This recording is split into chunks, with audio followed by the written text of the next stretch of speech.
This is Moshe coming to you from Israel in the Galilee. I'm laying here in my bed. It's nighttime here.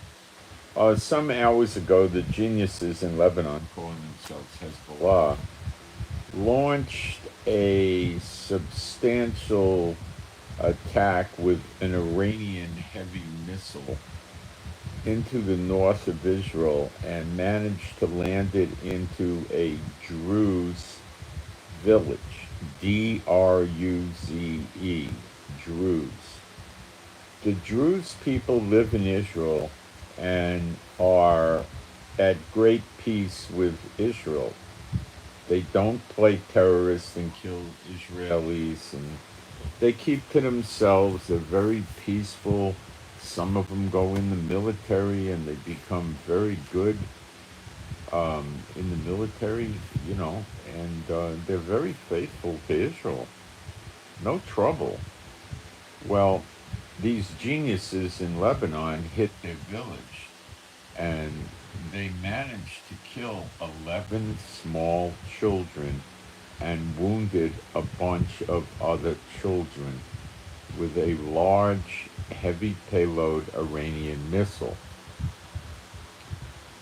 The Dumkoffs in Lebanon are now saying, oh, we're not responsible for it. Well, this is bogus because the only people around here that have such a missile is Hezbollah. Iran, these missiles won't reach from Yemen or Iran, or it came from Hezbollah.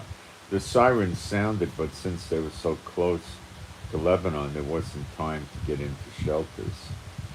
So now the rats in Lebanon are trying to deny it. Now, you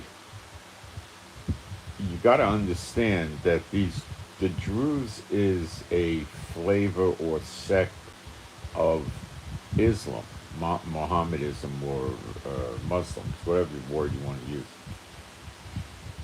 They are known and loyal in this regard to be faithful to the government they live in. Now, that's not to say they're going to go to war against each other because they happen to live in different countries. That you're not going to see. Okay? There's 200,000 Druze in Lebanon, 200,000. And they are at wit's end.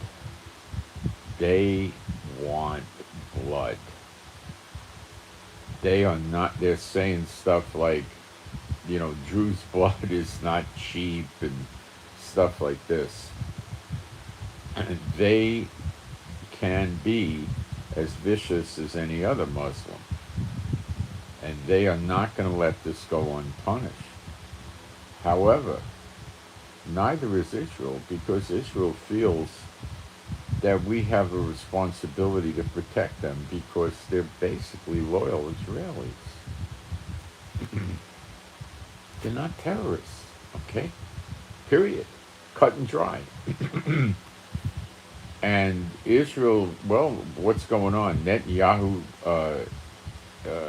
shortened his trip by some hours in America, and he's going to be leaving probably in, I don't know, 1, 2, 3, 4 hours to come back to Israel.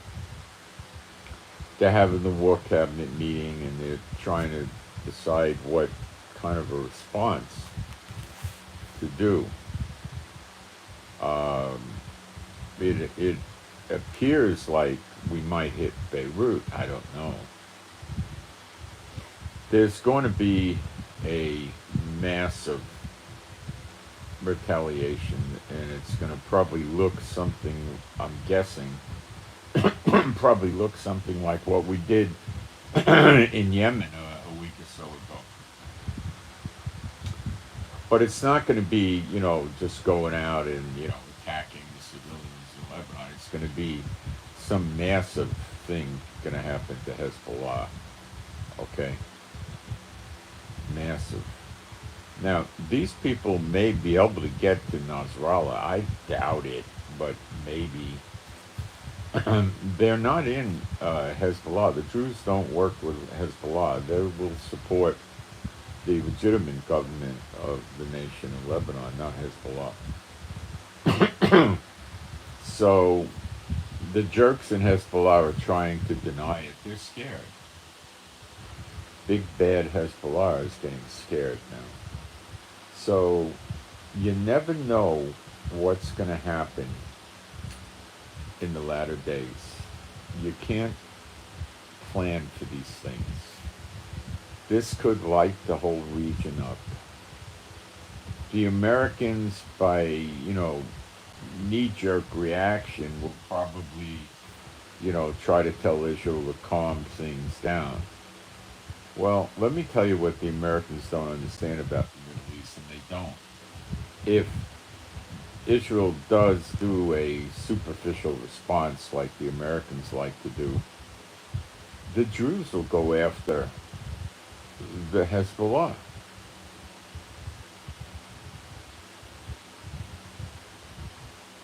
You know?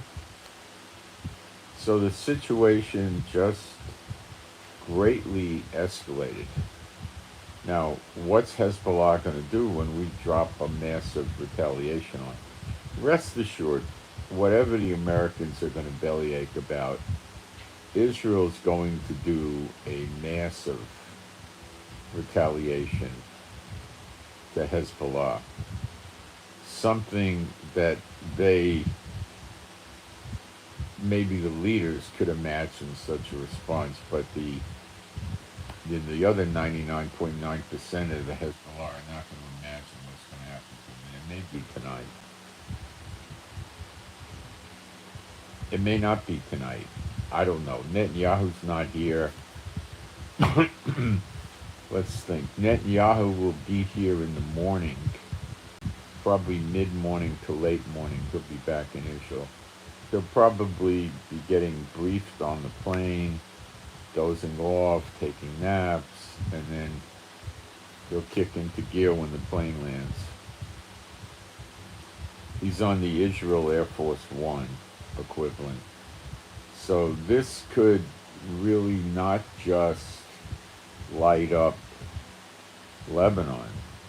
It could light up the whole Middle East. Because then the Dumkoffs in Yemen are going to say, oh, we're going to support our friends in Hezbollah. We're going to go, the Houthis or the Houthis, however you want to pronounce it, we could go to Yiddish and just say the schmucks in Yemen. They're basically declared war. Let me tell you who they've declared war on so far. America, the UK, Israel. Because Italy provided refueling planes for mid-air refueling for the jets of Israel when they attacked Yemen. They warned Italy that if they ever get involved in anything like this again, they will go to war against Italy. Okay? Now, you got to understand, America, UK, and Italy happen to all be in NATO. And all for one and one for war, one for all. So if the schmucks and the Houthis attack Italy or UK or America, basically NATO can be called in. These idiots have no air force, no ground-to-air defenses. Their Navy boats are what you would call elongated rowboats. And, they also declared war on any Arab state that would help Israel by taking down missiles or any other action. And the Saudis' response to that is that they would take down missiles and drones to protect Israel. So Egypt, the UAE, Jordan, and Saudi Arabia said they would help defend Israel. Now, they didn't get specific. My assumption is by taking down missiles and drones headed towards Israel.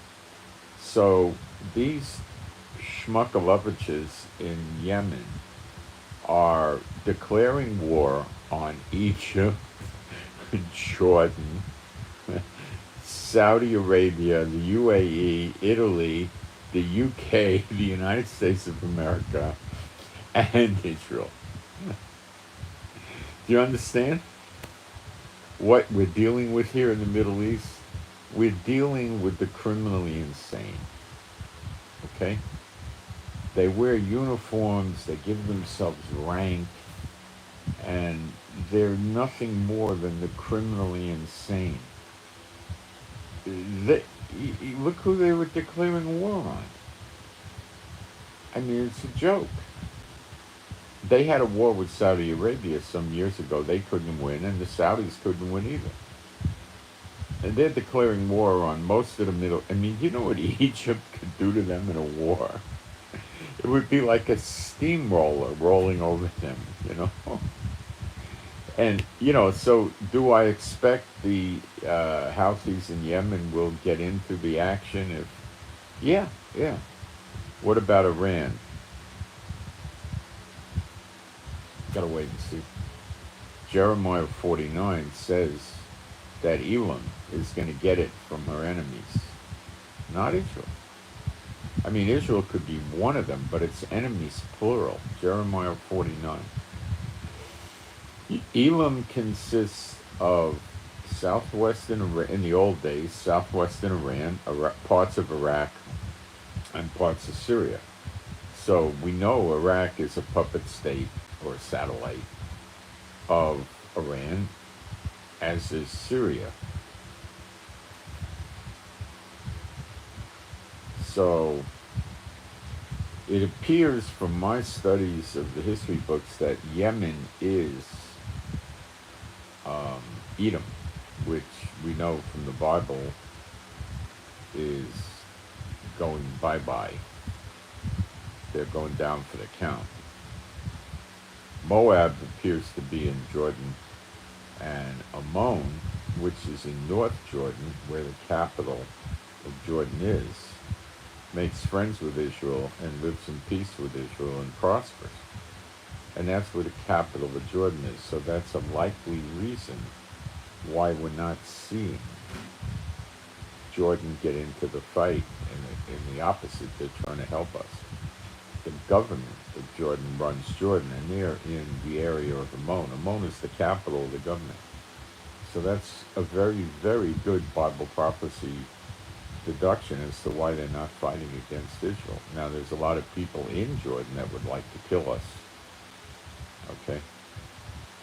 And yesterday, I think it was, the militias in Iraq, backed by Iran, attacked American bases in Iraq. So, you know, I think what could be, I don't want to say, you know, that this is it, that the whole Middle East is going to light up, but it's a possibility that what the Hezbollah did a few hours ago was flipping a lit cigarette into a can of kerosene. There's no doubt that there's going to be a substantial retaliation against Hezbollah. America's not going to be able to put a lid on this one. Just like they didn't put a lid on Yemen. They sent one drone into Tel Aviv. We made a mistake, didn't see it as a threat, although we did pick it up something like 6 minutes before it got to Tel Aviv. They hit an apartment building and killed one guy. And we did quite a retaliation on Yemen. The Druze are citizens that Israel wholeheartedly will protect. They are nice to us. They're not headhunting us. None of that, okay? They will be protected, just like hitting an Israeli settlement. And they're citizens, and they're going to get it for this one. 11 children, and there's a lot of wounded children too, more than 11, I believe. You know, and when it goes down, rest assured there's going to be cries that Israel is committing genocide. On that note, I will leave you. and I will keep us updated. Make sure you subscribe and, click the thumbs up if you like the video, and I'll keep uh, giving you updates. I don't think much is going to happen until the morning Israel time when Netanyahu gets in. Probably by the time he gets here and gets to the underground bunkers in Tel Aviv for the meetings with the war cabinet, it'll be afternoon tomorrow. So I'm not so, uh, I'm not thinking a lot's going to happen tonight. It's possible that Netanyahu is commanding, or he'll wait till he gets on his plane and then start running the war from the plane, but I don't think so. And I don't think the Houthis, the Hezbollah in Lebanon, want to light this up anymore by launching preemptive strikes. You know, they they tripped over their own shoelaces pretty good now, and so I want you to know it could light the whole Middle East up, including Iran, and it may not. But beyond the shadow of a doubt, tensions are escalating. And I send my shalom to all those who love Yeshua HaMashiach. And remember, you heard it here first. I couldn't help myself. Okay, I'm out. I think I'm out.